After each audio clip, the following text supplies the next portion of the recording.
आई एक जनी विरह के भाव बा। हाँ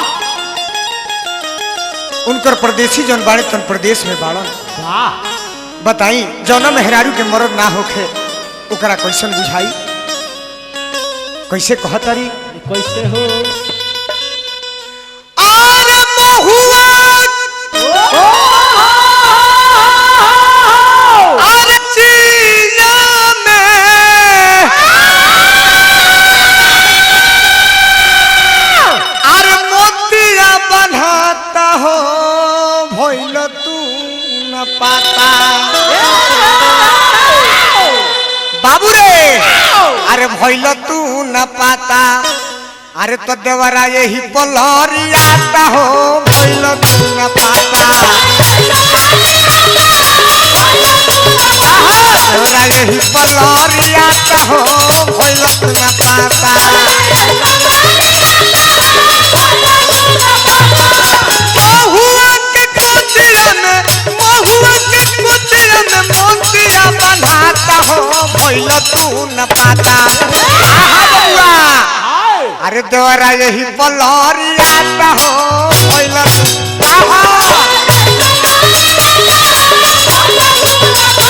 देवरा यही पलरियाता हो भइल तू न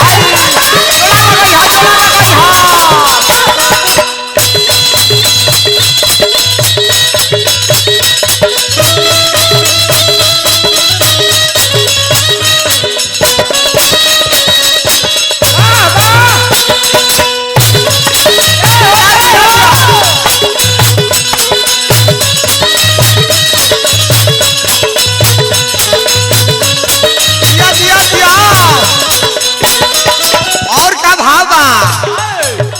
उखी बिखी कर मन होखे दबरतिया कवे कवे आके चोरी गिरी जाला छतिया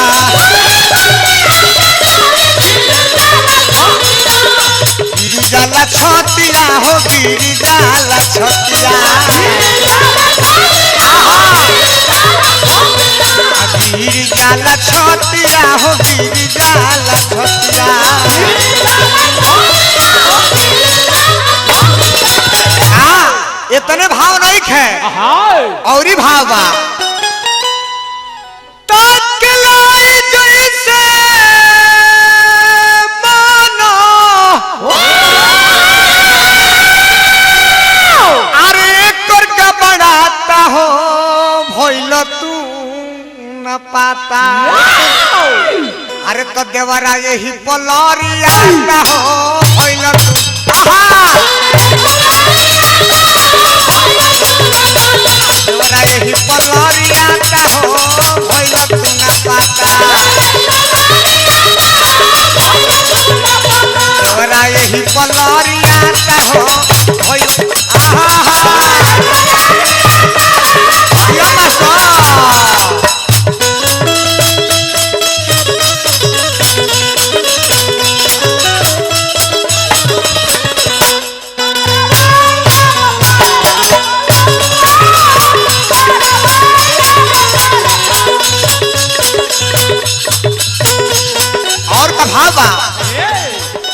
जितना लिहाज बात तोहरा समाज के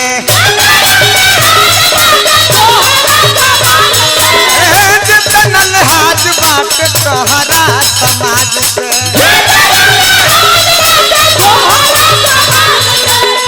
उतने डरानी हम बदल मिजाज से बदल मिजाज से हो बदल मिजाज से बदल मिजाज से हो बदल मिजाज से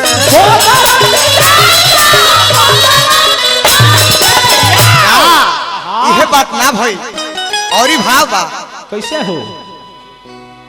आरे ऊंच नीच गोला पोरी आरे जवानी पिछलाता हो भइल तू न पाता देखो तो अरे भइल तू न पाता हाँ अरे तो देवरा यही पलरियाता हो भइल तू न पाता देवरा यही पलरियाता हो भइल तू न पाता बहुआ के कुटिया में मोतिया बनाता हो भइल तू न पाता आ देवरा यही पलरियाता हो भइल तू आहो देवरा यही पलरियाता हो भइल तू न पाता देवरा यही पलरियाता हो भइल तू न पाता आहा पर जोड़ा लगा के दिखावो तो जोगिंदर बागी हाँ